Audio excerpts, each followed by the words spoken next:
உங்களில் எத்தனை பேர் குளோபல் கோஆப்ரேஷன் ஹவுஸ் பார்த்துருக்கீங்க?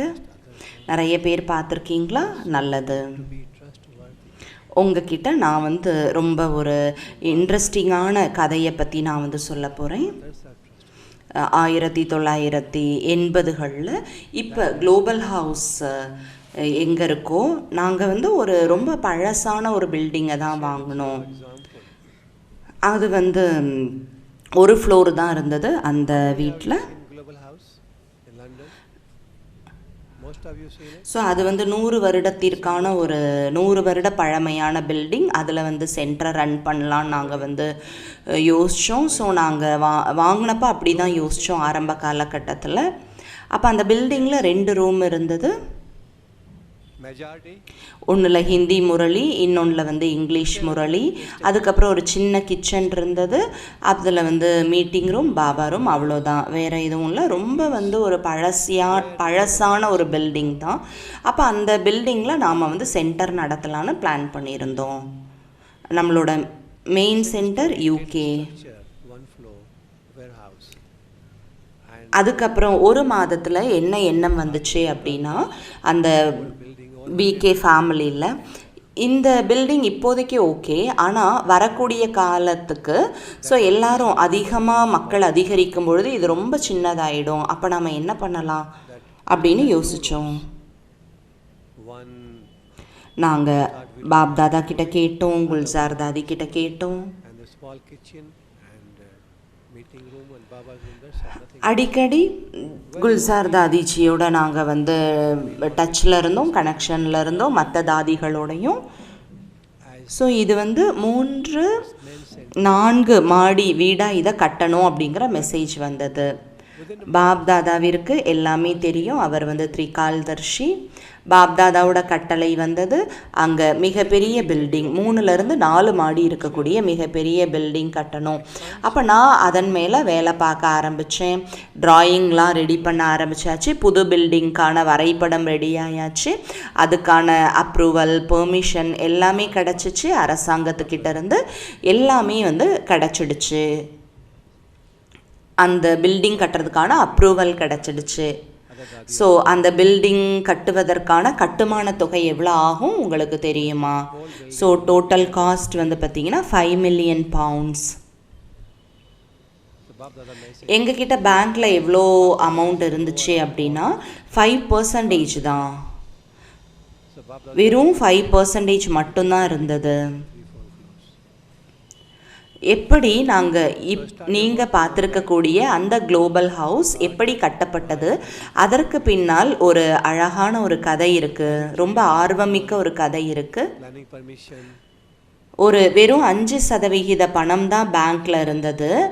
ஆனால் பில்டிங்கோட காஸ்ட் 5 மில்லியன் பவுண்ட். அதை உங்களோட ஓன் கரன்சியில் நீங்கள் கன்வெர்ட் பண்ணி பாருங்கள். ஸோ பிரிட்டிஷ் பவுண்டோட உங்களோட பணத்தை நீங்கள் கால்குலேட் பண்ணி பாருங்கள். இது 20 வருடங்களுக்கு முன்னாடி நடந்த விஷயம். அதை பற்றி நான் சொல்லிகிட்டு இருக்கேன். நான் பேங்க்கில் போனேன். நீங்கள் பேங்க் மேனேஜரை மீட் பண்ணிவிட்டு எனக்கு லோன் கொடுங்க. ஸோ பேங்க் சீஃப் கேட்டார், மேனேஜர் கேட்டார், உனக்கு எவ்வளோ லோன் வேணும்? எனக்கு 2 மில்லியன் பவுண்ட்ஸ் லோன் வேணும் அப்படின்னு நான் கேட்டேன். அவர் சொன்னார், நீங்கள் அதற்காக ஏதாவது செக்யூரிட்டி ஆஃபர் பண்ண முடியுமா? அப்போ நான் சொன்னேன், எனக்கு அந்த மாதிரி எதுவுமே கிடையாது, அதற்கான செக்யூரிட்டி எதுவுமே இல்லை. சரி, உங்களுடைய வருமானம் என்ன அப்படின்னு அவர் கேட்டார். உங்களுக்கு தெரியும், நீங்கள் பேங்க்கோட காரியங்கள் பார்க்கக்கூடியவர்களாக இருந்தால் ஒன்று செக்யூரிட்டி வேணும், இல்லைனா வருமானம் வேணும். 2ல் ஏதாவது ஒன்று இருந்தால் தான் லோன் கொடுப்பாங்க. ஸோ கேரண்டியான இன்கம் இல்லை அப்படின்னா அவங்க கொடுக்க மாட்டாங்க. அப்போ நீங்கள் எப்படி தான் இயங்கிக்கிட்டு இருக்கீங்க? டொனேஷன் மூலமாக. அப்போ நீங்கள் வந்திருக்கீங்க, 2 மில்லியன் பவுண்ட்கான லோன் கேட்டு வந்திருக்கீங்க. எந்த செக்யூரிட்டியுமே இல்லை, எந்த ஒரு நிரந்தர வருமானமுமே இல்லை. அப்போ நீங்கள் என்ன என்கிட்ட ஜோக் அடிச்சிட்ருக்கீங்களா? தயவுசெய்து இங்கேருந்து போயிடுங்கன்னு சொல்லிட்டாரு.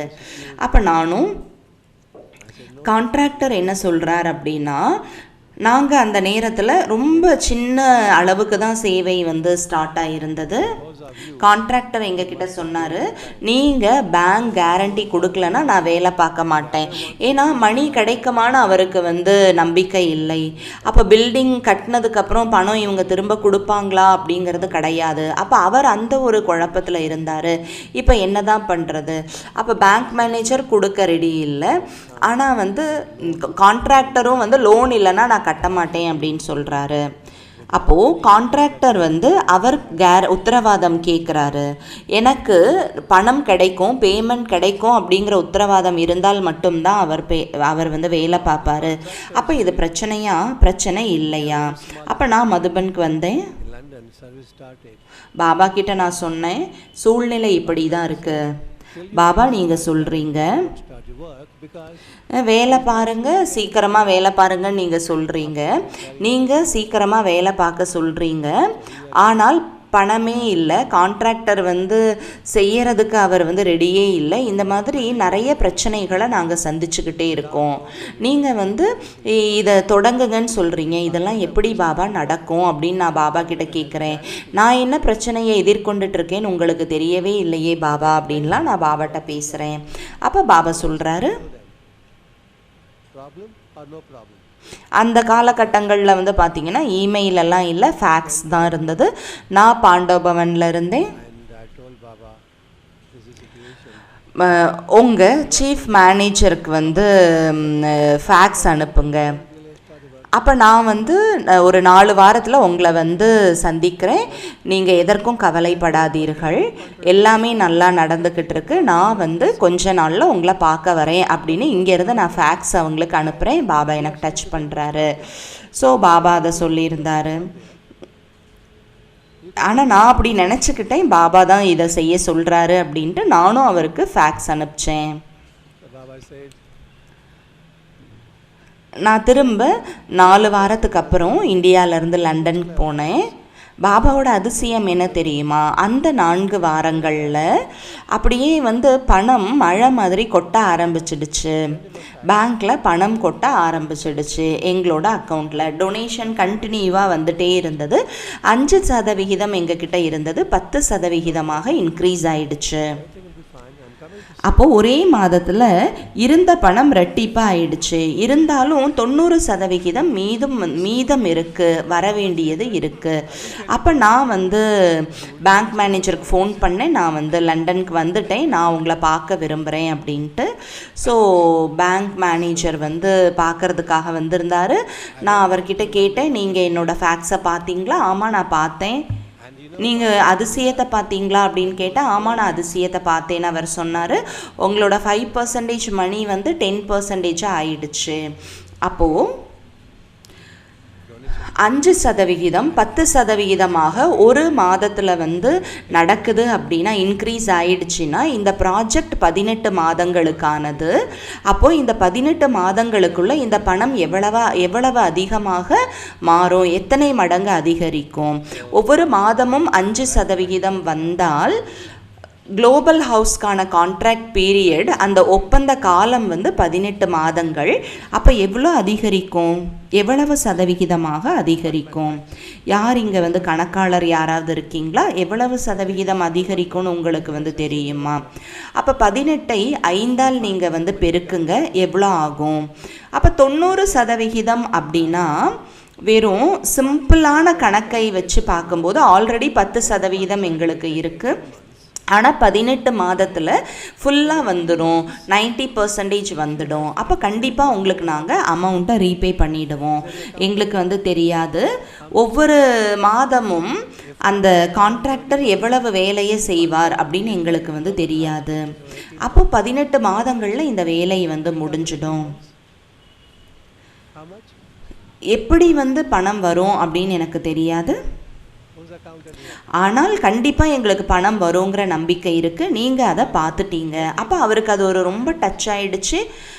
பாபா அவரை டச் பண்ணிட்டாரு. அவரும் வந்து லோன் கொடுக்க ஓகேன்னு சொல்லிட்டாரு. நான் உங்களுக்கு 2 மில்லியன் பவுண்ட் லோன் கொடுக்குறேன் அப்படின்னு சொல்லிட்டாரு. அப்போ பேங்க் கேரண்டி எங்களுக்கு வந்து கிடச்சிருச்சு. அதே போல் ஒப்பந்தக்காரரும் வேலை பண்ண ஸ்டார்ட் பண்ணிட்டாரு. ஒவ்வொரு மாதங்களும் பார்த்தீங்க அப்படின்னா நாங்கள் ஒரு 1/4 பங்கு அளவுக்கு 1/4 மில்லியன் பவுண்ட் அளவுக்கு நாங்கள் வந்து கான்ட்ராக்டருக்கு பணம் கொடுத்துக்கிட்டே இருக்கணும். அப்போ எனக்கு வந்து பாபா மேலே நம்பிக்கை இருந்துகிட்டே இருந்தது. ஒவ்வொரு மாதமும் போதுமான அளவு பணம் பேங்க்கில் வந்துட்டே இருந்தது. கான்ட்ராக்டருக்கு பே பண்ணுறதுக்கான அளவு பணம் வந்துட்டே இருந்தது.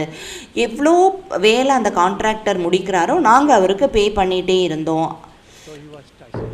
இன்னும் 6 மாதம் தான் மீதம் இருந்தது. அப்போ பார்த்தீங்க அப்படின்னா நாங்கள் பணத்தை பேங்க்லேருந்து எடுத்துக்கலாம், அந்த லோன் பணத்தை எடுத்துக்கலாம், இல்லை 6 மாதத்துக்குள்ளே பணத்தை எடுத்துக்கலாம், இல்லை திரும்ப தேவை அப்படின்னா கூட நாங்கள் பணத்தை வாங்கிக்கலாம். அப்போ எங்களோட லோன் வந்து இருந்தது. அப்போ அதை வந்து எடுத்துக்கிறதுக்கான ஃபெசிலிட்டியும் இருந்தது. ஆனால் 6 மாதம் முடிஞ்சது. நாங்கள் பேங்க்லேருந்து லோனுக்கான அவசியமே இல்லை. அந்த கடனாக பெற்ற தொகையை நாங்கள் வந்து எடுக்கவே இல்லை பேங்க்லேருந்து. 6 மாதத்துக்கு அப்புறம் பேங்க் மேனேஜர் வந்து கூப்பிட்டாரு. நான் வந்து ஃபைலில் பார்த்தேன், நீங்கள் லோனை யூஸ் பண்ணவே இல்லை, உங்களுக்காக வந்து ஒதுக்கப்பட்ட கடன் தொகையை நீங்கள் வந்து பயன்படுத்தவே இல்லை, என்ன ஏதாவது பிரச்சனையா? அப்போ அவர் கேட்டார், பில்டிங் கட்டப்பட்டுட்ருக்கா? ஆமாம் கட்டப்பட்டுட்ருக்குன்னு நான் சொன்னேன். அப்புறம் ஏன் நீங்கள் வந்து பணத்தை எடுக்கவே இல்லை, ஏன் வந்து நீங்கள் எடுக்கலை? அப்போ நான் சொன்னேன், ஒவ்வொரு மாதமும் பணம் வருது, டொனேஷனாக வந்துக்கிட்டே இருக்குது, அதனால் எங்களுக்கு கடன் தொகையை எடுக்க வேண்டிய அவசியமே இல்லை, வந்த தொகையை நாங்கள் வந்து கான்ட்ராக்டருக்கு கொடுத்துட்டே இருந்தோம். அப்போ எங்களுக்கு வந்து அது தேவைப்படலை. அப்போ அவர் கேட்டார், இதை எக்ஸ்டெண்ட் பண்ணலாமா அப்படின்ட்டு. அப்போ நானும் சொன்னேன், ஆமாம் எனக்கும் தெரியாது, இன்னும் எவ்வளோ பணம் வந்து பே பண்ணணும்னு எங்களுக்கு வந்து தெரியாது, இன்னும் வந்து 3/4 பாகம் வேலைகள் இருக்குது அப்படின்னு நான் வந்து சொன்னேன்.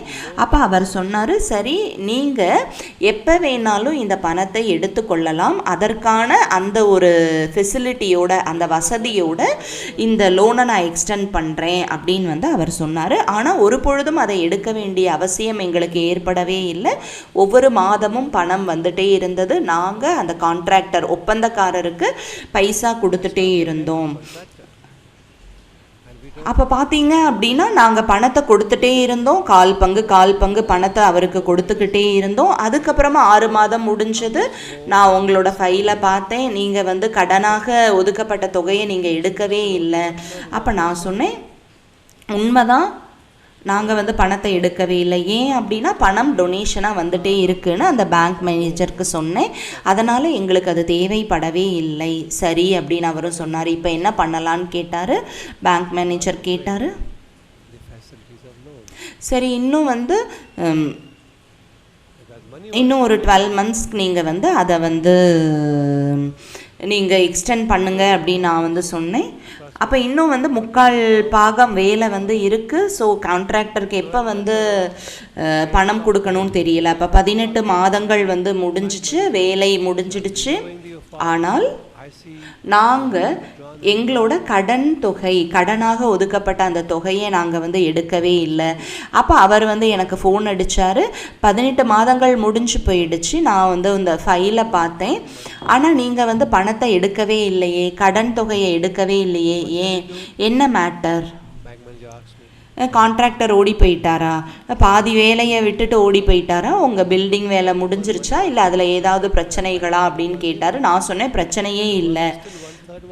அப்போ என்னாச்சு, பில்டிங் வேலை முடிஞ்சு போயிடுச்சு, உண்மையாவா அப்படின்னு அவர் கேட்டார். நானும் ஆமான்னு சொன்னேன். அப்போ லோன் இருக்கே, நீங்கள் வந்து லோன் வேணும்னு கேட்டீங்களே, அப்போ எதை யூஸ் பண்ணவே இல்லையே, எப்படி நீங்கள் லோன் எடுக்காமல் நீங்கள் இதை செஞ்சீங்க? அப்போ நான் சொன்னேன், இந்த எல்லா பணமும் டொனேஷனாக வந்துச்சு. அவர் சொன்னார், நான் நம்பவே இல்லை. அப்போ நான் சொன்னேன், நீங்கள் நம்பலையா? சரி, 2 விஷயம். ஒன்று, என்னை வந்து பாருங்கள், நான் உங்களுக்கு பில்டிங்கை காமிக்கிறேன். 2வது, அப்போ அவர் கேட்டார், லோனை எக்ஸ்டெண்ட் பண்ணணுமா அப்படின்னா, இல்லை வேண்டாம், உங்ககிட்ட இருந்து லோன் வேண்டாம். அப்போ அவர் வந்து என்னை பார்க்குறதுக்கு குளோபல் ஹவுஸ்க்கு வந்தார். ஃபுல்லாக பில்டிங் வந்து கம்ப்ளீட்டாக இருந்தது. அப்போ அவர்கிட்ட நான் வந்து சொன்னேன், உங்களுக்கு தெரியுமா இந்த இயக்கம் யாருடையதுன்னு உங்களுக்கு தெரியுமா? ஆமாம், பிரம்மாகுமாரிகளின் இயக்கம், பிரம்மாகுமாரிகள் உலக ஆன்மீக பல்கலைக்கழகம். உங்களுக்கு தெரியுமா யார் இதை துவங்கினதுன்னு தெரியுமா? எனக்கு தெரியாதுன்னு சொன்னார். அப்போ கடவுள் தான் இந்த இயக்கத்தை ஆரம்பித்தார், கடவுளால் நடத்தப்படக்கூடிய இயக்கம்னு நான் அவருக்கு சொன்னேன். அப்போ அவர் சொன்னார், நான் இதெல்லாம் நம்ப மாட்டேன். நிறைய இயக்கங்கள் வராங்க, என்னை சந்திக்கிறாங்க. பாதி வேலைகள் நடந்துக்கிட்டு இருக்கும்போது அவங்க வந்து என்கிட்ட கேட்பாங்க, சார் எங்களுக்கு அதிகமான பணத்தை கொடுங்க, ஏன்னா பில்டிங்கோட காஸ்ட் வந்து அதிகமாகிட்டே இருக்குது, அதிகமான பணம் அப்படின்னு வந்து கேட்பாங்க. ஆனால் என்னுடைய 30 வருட அனுபவத்தில் நீங்கள் என்ன பண்ணுறீங்க அப்படின்னா, உங்களுக்காக கடனாக ஒதுக்கப்பட்ட தொகை எடுத்துக்கிற வசதி இருந்தும் நீங்கள் யூஸ் பண்ணவே இல்லை. அப்போ நான் சொன்னேன், மற்ற இயக்கங்கள் எல்லாமே மத சார்புடைய இயக்கங்கள், ஆனால் நாங்கள் வந்து மத சார்பற்ற இயக்கம்.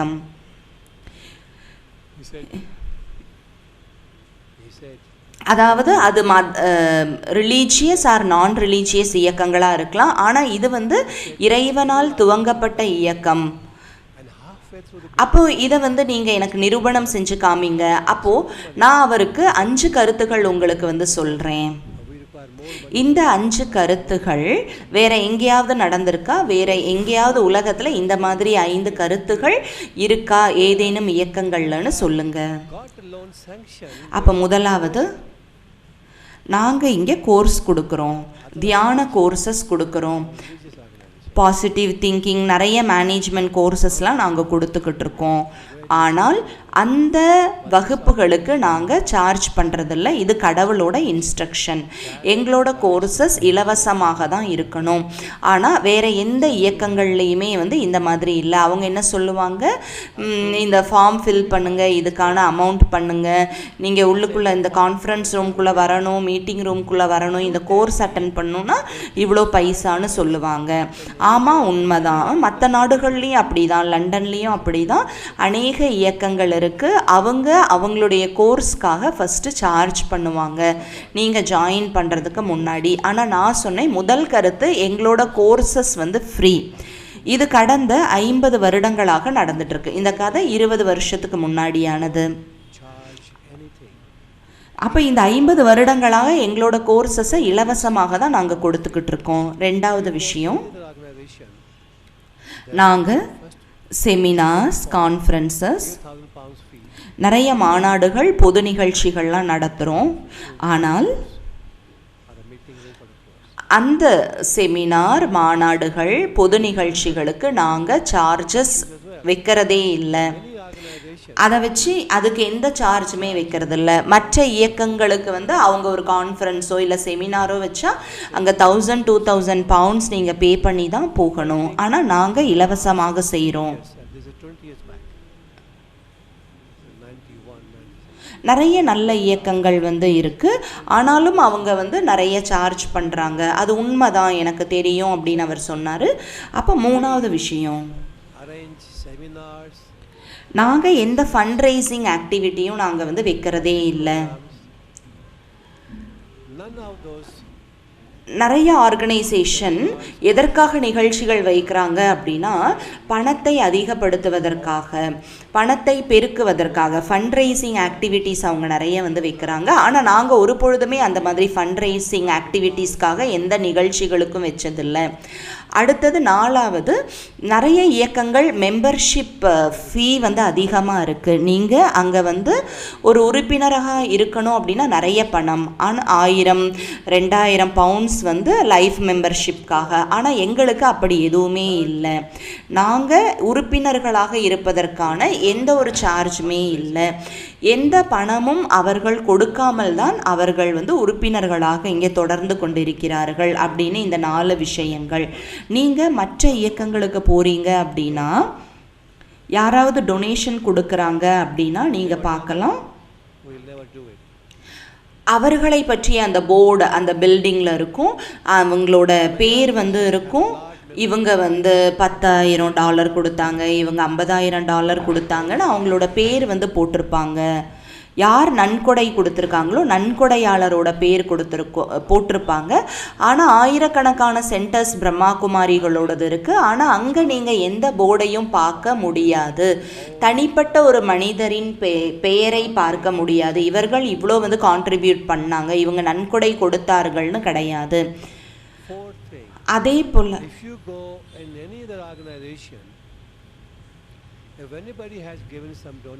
அதே போல் நிறைய இயக்கங்கள் வந்து பார்த்தீங்க அப்படின்னா, அதாவது அவங்களுடைய சொந்த பெயரால், அவங்க அப்பா பெயராலேயோ இல்லை பையன் பெயராலேயோ அந்த மாதிரி தான் அழைக்கப்படுது. ஆனால் எங்கள் பிரம்மா குமாரிகள் இயக்கத்தில் வந்து பார்த்தீங்க அப்படின்னா எந்த ஒரு பில்டிங்குமே தனிப்பட்ட மனிதனின் பெயரால் இல்லவே இல்லை. அனைத்து பில்டிங்ஸுமே வந்து பார்த்தீங்க அப்படின்னா பிரம்மா குமாரிகள் உலக ஆன்மீக பல்கலைக்கழகம், பிரம்மா குமாரிகள் ஈஸ்வரிய விஸ்வவித்யாலயா, வேர்ல்டு ஸ்பிரிச்சுவல் யூனிவர்சிட்டிங்கிற ஒரு நேமில் தான் அழைக்கப்படுது. தனிப்பட்ட மனிதர்களின் பெயரால் அழைக்கப்படுவது இல்லை. நாங்கள் வெளியிலிருந்து பணத்தை வாங்கிறதில்ல. இங்கே யாரெல்லாம் வந்து உறுப்பினர்களாக இருக்காங்க, யார் வந்து எங்களுடைய செயல்பாடுகள் மீது நம்பிக்கை கொண்டவர்களாக இருக்காங்களோ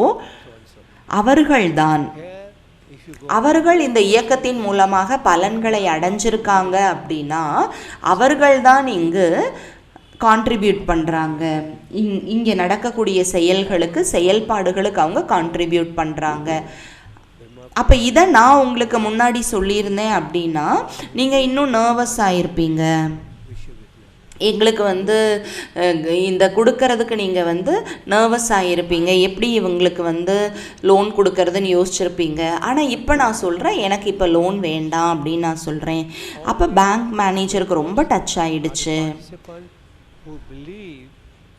நான் உங்களை தலை வணங்குறேன், உங்கள் இயக்கத்திற்காக நான் தலை வணங்குறேன். அப்புறம் அவர் தன்னுடைய தொப்பியை கழட்டிட்டு அவர் அப்படியே தலை வணங்கினார். உங்களோட இயக்கத்தின் மீது நான் தலை வணங்குறேன். உங்களுக்கு ஏதாவது லோன் வேணும் அப்படின்னா கண்டிப்பாக நான் உங்களுக்கு வந்து லோன் கொடுக்குறேன், எப்போ வேணாலும் நீங்கள் வரலான்னு சொன்னார். நான் தேங்க்யூன்னு சொன்னேன். ஒருவேளை எனக்கு ஏதாவது தேவைன்னா கண்டிப்பாக வந்து வரேன், வருங்காலத்தில் ஏதாவது லோன் தேவைன்னா நான் உங்களை வந்து சந்திக்கிறேன். அப்போ அவர் வந்து சொன்னார், உங்களுக்கு தெரியுமா நான் என்ன செய்ய போகிறேன்னு? நான் உங்கள் இயக்கத்தின் மீது ரொம்ப நான் வந்து இம்ப்ரெஸ் ஆகிட்டேன்.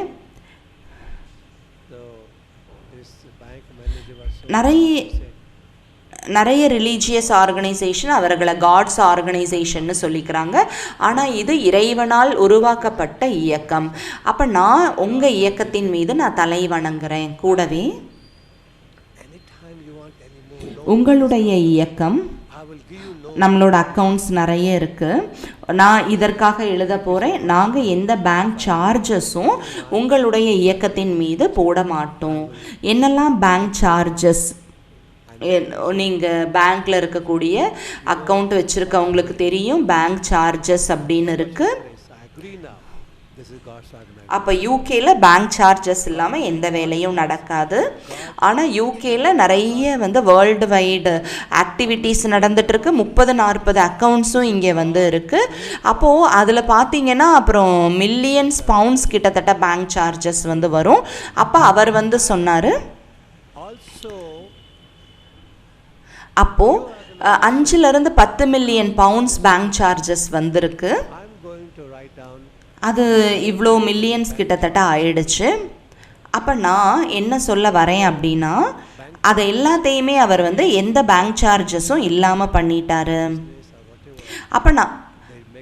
அப்போ நான் சொல்கிறேன், இது எல்லாமே பாபாவோட காரியம்தான். அப்போ கான்ட்ராக்ட் வந்து நீங்கள் போடுறீங்க, ஒப்பந்தம் பண்ணுறீங்க அப்படின்னா உங்களுக்கு பயமா இல்லையா? நீங்கள் சைன் பண்ணுறீங்களே, இந்த ஒப்பந்தத்தில் நீங்கள் தானே சைன் பண்ணுறீங்க, உங்களுக்கு பயம் இல்லையா? ஒருவேளை பணம் கட்டலைன்னா நீங்கள் தான் ஜெயிலுக்கு போகணும் அப்படின்லாம் எனக்கு வந்து பயமுறுத்துனாங்க.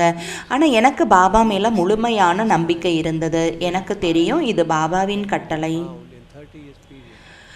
அந்த பில்டிங் ஸ்டார்ட் ஆகணும், அந்த பில்டிங் கம்ப்ளீட் ஆகணுங்கிறது பாபாவின் கட்டளையாக இருந்தது. பாபா என்னை ஒரு கருவியாக அங்கே வந்து வச்சுருந்தாரு. அவர் கண்டிப்பாக என்ன பார்த்துப்பாரு. நான் ஜெயிலுக்கு போகணுன்னா கூட நான் கவலைப்பட போகிறதே இல்லை, ஏன்னா அவர் என்ன பார்த்துப்பாரு.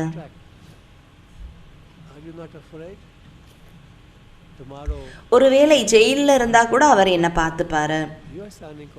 அந்த பில்டிங் வேலை ஆரம்பமாகிறதுக்கு முன்னாடி நான் ஞானத்துக்கு வந்திருந்தேன்.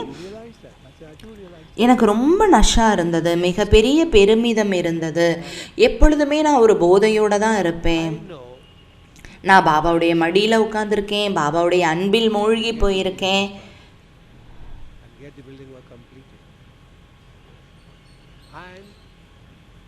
நான் எனக்கு என்னுடைய பிஸ்னஸோ உலகிய விஷயங்கள் மீதும் எந்த ஒரு விருப்பமும் இல்லாமல் இருந்தது.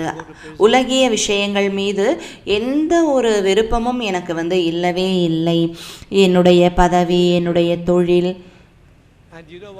அப்போ எனக்கு என்ன தோணுச்சுன்னா, இது எல்லாத்தையுமே கம்ப்ளீட் பண்ணிவிட்டு நான் மதுபனுக்கு வந்துடணும். எனக்கு எந்த ஆசையும் இல்லை. அப்போ அந்த ஒரு நஷா இருந்தது. தபஸ்யால் இருக்கணும், ஆழ்ந்த தபஸ்யா, தீவிர தபஸ்யால் ஈடுபடணுங்கிற விருப்பம் இருந்தது. உங்களுக்கு தெரியும், இப்போ ஒரு பில்டிங் கட்டணும், ஒரு கட்டிடத்தை கட்டி முடிக்கணுங்கிறதெல்லாம் அந்த காலகட்டத்தில் அது ஜோக்கே கிடையாது. அது ரொம்ப கடினமான ஒரு வேலை, நிறைய பேருக்கு தெரிஞ்சிருக்கும்.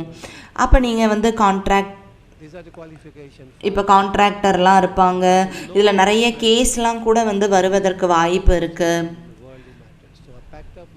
அப்போ நான் இந்த மாதிரி உலகிய விஷயங்களில் போகணும்னு நான் விரும்பவே இல்லை. அது எல்லாத்துலேருந்துமே விடுபட்டுட்டேன். அப்போ குளோபல் ஹவுஸ் கட்டுவதற்கான ஒரு பொறுப்பு.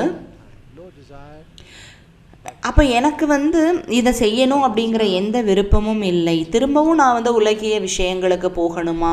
அப்போ நான் அதிலிருந்தெல்லாம் விடுபட்டுட்டேன். ஆன்மீகத்தில் முழுமையாக ஈடுபட்டுட்டேன். என்னை தனியாக விட்டுடுங்க. உலகிய விஷயங்களில் நான் போக விரும்பவே இல்லை, உலக விஷயங்களில் நான் ஈடுபடவே விரும்பலைன்னு நான் டிசைட் பண்ணிட்டேன். முற்றிலும் விடுபட்டு விட்டேன். அப்போது அந்த வீடு கட்டணும், அந்த ஒரு பில்டிங் கட்டணும் அப்படிங்கிற பெர்மிஷன் கிடச்சது. அப்போ நான் தான் அதற்கு ஒரு நிமித்தமான ஆத்மாவாக நியமிக்கப்பட்டிருந்தேன். நான் அமிர்த் வேலாவில் பாபா கிட்ட சொல்லிகிட்டு இருந்தேன், பாபா எனக்கு இந்த மாதிரி வேலை செய்ய வேண்டாம், நான் இந்த பொறுப்பில் ஈடுபட விரும்பலை. நான் லண்டனில் இருந்தேன், பாபா மதுபனில் இருக்கார், குல்சார் தாதி இருக்காங்க, குல்சார் தாதி மதுபனில் இருக்காங்க, பாப் தாதா சூக்ஷ்ம உலகத்துலேயும் பரம்தாமத்துலேயும் இருக்காங்க. நான் எப்படி பாபாவை தொடர்பு கொள்ள முடியும்? அப்போ என்னோட அமிர்த வேலை யோகத்தில் நான் பாபாவோட தொடர்பு கொண்டேன். பாபா எனக்கு இந்த பொறுப்பு தேவையில்லை, என்னுடைய குறிக்கோள் இது கிடையாது.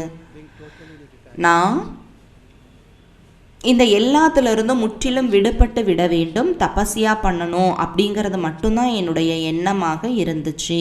நான் இதை முடிவெடுத்துட்டேன். அந்த நாள் இதை முடிவெடுத்துட்டேன். நான் ஜானகி தாதி கிட்ட சொல்ல போகிறேன், நான் எனக்கு இந்த பொறுப்பு தேவையில்லைன்னு நான் தாதி கிட்ட சொல்ல போகிறேன். இந்த குளோபல் கோஆப்ரேஷன் ஹவுஸ் கட்டுவதற்கான பொறுப்பிலிருந்து நான் விலகிக்கிறேன். முரளி முடிஞ்சதும் நான் தாதி ஜானகிஜியை பார்க்க போகிறேன், அவங்கக்கிட்ட இதை நான் சொல்ல போகிறேன்னு நான் நினச்சிக்கிட்டு இருந்தேன். இல்லைன்னா நான் மதுபன் போகிறேன். என்னுடைய மீதம் இருக்கக்கூடிய வாழ்க்கையை ஆழ்ந்த தியானம் செய்து தீவிர முயற்சி செய்து கழிக்கணும் அப்படின்னு நான் நினச்சிருந்தேன். அப்போது ஆனால் என்ன நடந்துச்சுன்னு உங்களுக்கு தெரியுமா? இதை நான் எல்லார்கிட்டையும் பகிர்ந்துக்கல. அப்போ நான் முரளி கிளாஸ்க்கு போயிருந்தேன். முரளி கிளாஸ் முடிஞ்சதுக்கப்புறம் தாதி ஜானகிஜி என்னை கூப்பிட்டாங்க. நான் தாதி கிட்ட சொல்கிறதுக்காக போகிறேன். நான் போய் சொல்கிறதுக்கு முன்னாடி தாதி குல்சார்ஜி கிட்டேருந்து ஃபேக்ஸ் வந்திருக்கு. எப்படி நான் நினச்சது குல்சார் தாதிக்கு தெரியும் நான் யோசிச்சுக்கிட்டு இருந்தேன். நான் இங்கே உட்காந்து யோசித்தது எப்படி குல்சார் தாதிக்கு தெரியும், எப்படி ஃபேக்ஸ் வந்திருக்கு அப்படின்னு நான் யோசித்தேன். அப்போ நான் இங்கிலீஷ் வேர்ஷனில் சொல்கிறேன். என்னோட பேர் ரத்தன், ரத்தன் சைல்டு. அவருக்கு பாபா மட்டும்தான் இருக்கார், பாபாவை தவிர வேறு எதுவும் இல்லை. அவர் மிகவும் சிக்கனமான ஆத்மா. ஏக்னாமி எக்கானமி. அவர் எனது குடும்பத்தை சார்ந்தவர்.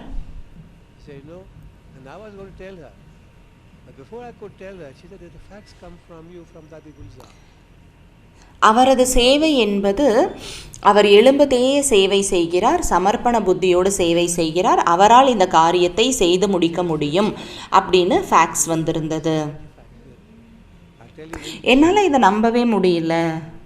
நான் நோ அப்படின்னு யார்கிட்டையுமே சொன்னதே கிடையாது. எந்த மனுஷங்கக்கிட்டையும் நோ அப்படின்னு எதுக்குமே நான் சொன்னது கிடையாது. ஆனால் இந்த ஃபேக்ஸ் யார்கிட்டேருந்து வந்திருக்கு? அப்போ பாருங்கள், நான் எப்படி நோன்னு சொல்ல முடியும்? அப்போ அதை கேட்டதும் எனக்கு வந்து அப்படியே ஒரு போதை வந்துடுச்சு. நான் எப்படி இறைவன்கிட்ட நோ அப்படின்னு இந்த ப்ராஜெக்ட்காக சொல்ல முடியும்? அப்போ பாபா 3 காலங்களையும் உணர்ந்தவர். அப்போ பாபா என்ன சொல்கிறாரோ அதை கண்டிப்பாக நான் வந்து செஞ்சு தான் ஆகணும். பாபா எப்படி சொன்னாரோ அப்படி தான் நான் வந்து செய்யணும். அப்போ மதுபன்லேருந்து இந்த ஜாப் முடிஞ்சதுக்கப்புறம் நான் மதுபன் போயிருந்தேன். இந்த காரியங்கள்லாம் முடிஞ்சதுக்கப்புறம் பாபா கிளாஸில் அனௌன்ஸ் பண்ணியிருந்தார், ரத்தன் குழந்தை, நீ அதிசயங்களை செஞ்சு காமிச்சிட்ட. பாபா தான் செய்ய வச்சாரு, நான் செய்யலை, பாபா தான் செய்ய வச்சாரு. ஆனால் ஒரே ஒரு விஷயம் நான் உங்ககிட்ட பகிர்ந்துக்க விரும்புகிறேன். என்னுடைய கவனம் 90% சுய முயற்சியின் மீது தான் இருந்தது. 10% மட்டும்தான் சேவையில் இருந்தது. தாதி ஜானகிஜி சொன்னாங்க, அநேக பிராமணர்கள் 90% சேவை மீது வைக்கிறார்கள், 10% தான் சுயமுயற்சியின் மீது வைக்கிறாங்க. ஆனால் என்னுடைய கேஸில் நான் எவ்வளோதான் பிஸியாக சேவையில் இருந்தாலும் கூட நான் பாபாவின் காரியத்தை ஒரு கருவி என்று உணர்ந்து நான் வந்து செஞ்சுக்கிட்டு இருக்கேன். எவ்வளோ பிஸியாக வேணாலும் இருக்கலாம், ஆனால் என்னுடைய 90% கவனம் சுயத்தின் மீது இருக்கணும், 10% தான் சேவையின் மீது இருக்கணும். அப்போ நான் வந்து நீங்கள் சுயத்தின் மீது 90% கவனம் வைத்தீங்க அப்படின்னா 10% சேவைக்கான ரிசல்ட் எப்படி இருக்கும் அப்படின்னா 90% விட அதிகமாக இருக்கும். அந்த 10%த்தில் நீங்கள் மிக அதிகமான வெற்றியை அடைய முடியும். இதுதான் என்னுடைய நடைமுறை அனுபவமாக இருக்குது. அப்போ தாரணை அப்படின்னு பார்க்கும்போது கம்ப்ளீட் ட்ரஸ்டி, முழுமையான நிமித்தமான ஆத்மா. ஒரு பொழுதுமே நான் வந்து முரளியை மிஸ் பண்ணவே இல்லை. என்னோடய வாழ்க்கையில் முரளி மிஸ் பண்ணதே இல்லை. என்ன நடந்தாலும் சரி, நான் வந்து நைட்டெல்லாம் முழிச்சிருக்கக்கூடிய சூழல் கூட வந்திருக்கு. இறை சேவைக்காக முழிச்சிருக்கக்கூடிய சூழல்கள் வந்திருக்கு. 12 மணி நேரம் மீட்டிங்ஸ் இருந்திருக்கு. ஈவினிங் 4 மணிலேருந்து காலையில் 4 மணி வரைக்கும் கூட நான் வந்து முழிச்சிருக்கேன் மீட்டிங்கில். அப்போ அந்த குளோபல் ஹவுஸ்க்கான அந்த கான்ட்ராக்டுக்காக சைன் பண்ணுறதுக்காக முழிச்சிருக்க வேண்டியதாக இருந்திருக்கு. ஒருவேளை நான் சைன் பண்ணலை அப்படின்னா அந்த ப்ராப்பர்ட்டி வேறு யாருக்காச்சும் போயிடும். இது வந்து ஒரு மிகப்பெரிய கதை. அதனால தான் நான் ஃபுல் நைட்டு முழிச்சிருந்தேன். அப்புறம் நான் 5 மணிக்கு தான் நான் வந்து வீட்டுக்கு வந்தேன். நான் 1/2 மணி நேரம் தான் நான் வந்து தூங்கினேன். அதுக்கப்புறம் 6 மணிலேருந்து 6:30 மணிக்குள்ளே அந்த ஒரு முரளி டைமில் நான் வந்து முரளிக்கு முன்னாடி குளோபல் ஹவுஸுக்கு நான் வந்து போயிருந்தேன். அப்போ பாருங்கள், ஃபுல் நைட் நான் தூங்கவே இல்லை. 1/2 மணி நேரம் நான் தூங்கினேன். அதுக்கப்புறம் நான் வந்து குளிச்சுட்டு முரளிக்காக நான் போயிட்டேன். அது மட்டும் இல்லை, அதுக்கப்புறம் ஃபுல் நைட் நான் தூங்கிட்டே இருந்தேனா, அது நான் நைட்டெல்லாம் தூங்கல, அதனால் அப்புறம் போய் நான் தூங்கிட்டேன் அப்படி கிடையாது. நான் வந்து முரளிக்கு அப்புறம் என்னோடய ஆஃபீஸில் போயிட்டு, அதை குளோபல் ஹவுஸில் என்னோடய ஆஃபீஸ், அங்கே போயிட்டு மீட்டிங், லெட்டர்ஸ் எல்லாமே நான் வந்து சென்ட் பண்ணிகிட்டே இருந்தேன். லஞ்சுக்கு அப்புறம் கூட நான் வந்து தூங்கலை. நான் வந்து தூங்க போகிறேன்னு யார்கிட்டையும் சொல்லலை. அதுக்கப்புறம் தான் நான் வந்து போகினேன். நான் உங்களுக்கு வந்து சொல்ல முடியும், எனக்கு களைப்பே இல்லை. எந்த களைப்புமே எனக்கு கிடையவே கிடையாது. நான் வந்து ரொம்ப புத்துணர்வோடு இருந்தேன். சில நேரங்களில் முழு நைட்டு தூங்கினா கூட இல்லாத ஃப்ரெஷ்னஸ் எனக்கு இருந்தது. ஏன்னா இதெல்லாமே பாபாவுடைய வேலை. அதன் நாம் வீட்டில் இருக்கோம், இல்லறத்தில் இருக்கோம், அப்படிப்பட்ட சூழலில் இருக்கோம். களைப்புகள் வந்துடுது, இல்லை பிரச்சனைகள் வந்துடுதுன்னா நான் கூட இல்லறத்தில் தான் இருந்தேன். எனக்கு குழந்தைங்க இருக்காங்க, 2 கேர்ள்ஸ் வந்து எனக்கு இருக்காங்க. கொஞ்சம் வருஷத்துக்கு முன்னாடி என்னோட டாட்டர், என்னோட ஒரு மகள், அவங்க வந்து திருமணம் செஞ்சாங்க. அதுக்கப்புறம் அவங்க என்னோட வசிச்சுக்கிட்டு இருந்தாங்க. நாங்கள் இந்த சொசைட்டியில் தான் வசிச்சுக்கிட்டு இருக்கோம், வாழ்ந்துக்கிட்டு இருக்கோம். நாங்கள் அந்த திருமணத்தை ரொம்ப பெரிய அளவில் கொண்டாட வேண்டியதாக இருந்தது. அதுதான் வந்து சொசைட்டி கல்ச்சர்.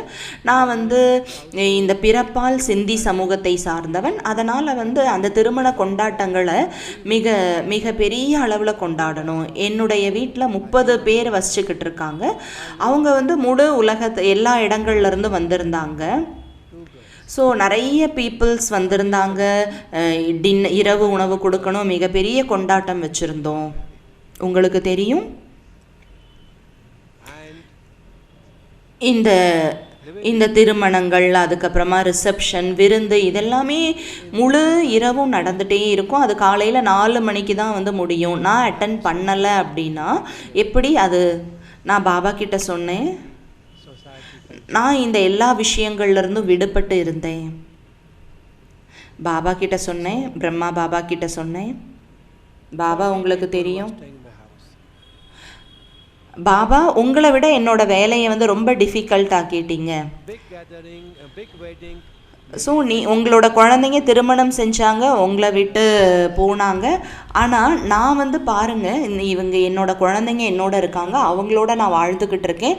30 பேர் உலகத்தில் எல்லா பகுதிகளிலிருந்தும் வந்திருக்காங்க. என்னோட டெஸ்ட் பேப்பர் உங்கள் டெஸ்ட் பேப்பரை விட கொஞ்சம் பெருசாக இருக்கே பாபா, கஷ்டமாக இருக்கே பாபான்லாம் நான் வந்து பிரம்மா பாபா கிட்ட பேசிக்கிட்டு இருந்தேன். முழு இரவும் நான் வந்து வெட்டிங் அட்டன் பண்ணிகிட்டு இருந்தேன். நான் வெட்டிங்கில் பேச வேண்டியதாக இருந்தது. நான் தான் வந்து ஸ்பீக்கர். நான் வந்து அங்கே என்ன பேசினேன் உங்ககிட்ட நான் வந்து சொல்கிறேன். எல்லாருமே அதை விரும்பினாங்க. நான் சொன்னேன், என்ன சொன்னேன்னா,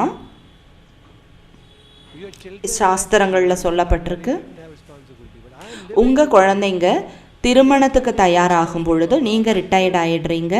உங்களுடைய வாழ்க்கையை இறைவனுக்கு நீங்கள் அர்ப்பணம் செய்து விடுங்கள். இப்போது என்னுடைய மகள் வந்து இப்போது அவங்க திருமணம் செஞ்சுக்கிட்டாங்க. ஸோ நான் கடவுளுக்கு நன்றி சொல்கிறேன். நான் கடவுளுக்கு சமர்ப்பணமாக போகிறேன். இன்னும் அதிகமான நேரத்தை இறைவனிடம் ஸ்பெண்ட் பண்ணுறதுக்கான வாய்ப்பு எனக்கு கிடச்சிருக்குன்னு நான் வந்து சொல்லியிருந்தேன். அப்போ எக்ஸ்டர்னலி நான் வந்து அந்த பெரிய க்ரௌடு, பெரிய கூட்டத்துக்கிட்ட நான் இதை வந்து சொல்லிக்கிட்டு இருந்தேன். அப்போ நான் என்ன உங்ககிட்ட சொல்லணும் விரும்புகிறேன் அப்படின்னா, ஃபுல்லாக அந்த திருமணம் நடக்கக்கூடிய முழு நேரமும் நான் வந்து டிட்டாச்சாக தான் இருந்தேன். நான் வந்து தூங்கவே கிடையாது, காலையில் கூட தூங்கவே இல்லை. ஆனால் எனக்கு களைப்பு ஏற்படவே இல்லை. 1/2 மணி நேரம் தான் நான் தூங்கினேன். 5:30 மணிக்கெல்லாம் எழுந்துட்டேன், குளிச்சுட்டேன், அதுக்கப்புறம் ரெடி ஆகிட்டேன். அதுக்கப்புறம் குளோபல் ஹவுஸ்க்கு நான் போயிட்டேன், முரளி வகுப்புக்கு நான் போயிட்டேன். முரளியை நான் மிஸ் பண்ணல. ஃபுல் நைட் நான் தூங்கவே இல்லை. நிறைய டென்ஷன் இருந்தது, ப்ரெஷர் இருந்தது, கெஸ்ட்டை பார்த்துக்கணும் அப்படிங்கிறது. உங்களோட லௌகீக சேவைகளை நீங்கள் செஞ்சு தான் ஆகணும்.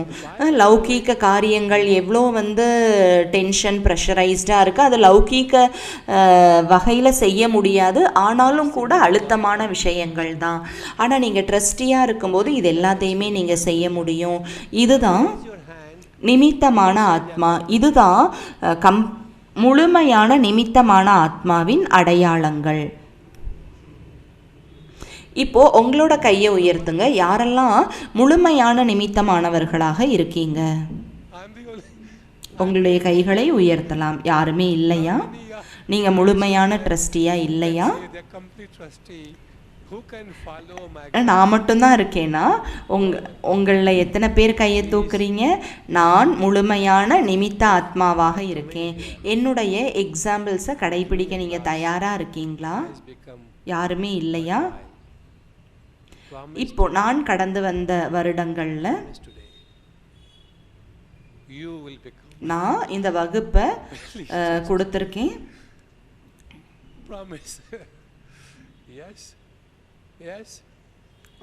கண்டிப்பாக நீங்கள் எல்லாருமே முழுமையான நிமித்த ஆத்மாக்களாக ஆக முடியும். சரிதானே? உங்களால் அந்த மாதிரி ஆயிட முடியும் தானே? சகோதரர்கள், நீங்கள் எல்லாருமே அப்படி ஆயிட முடியும் தானே? ஏன் அப்படின்னா பாபா நம்மளை பார்த்துக்கிட்டே இருக்காரு.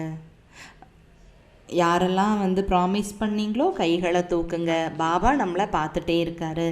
எல்லாருமே சொல்லுங்கள். எல்லாருமே சேர்ந்து சரி அப்படின்னு சொல்லுங்க. நன்றி. ஓம் சாந்தி.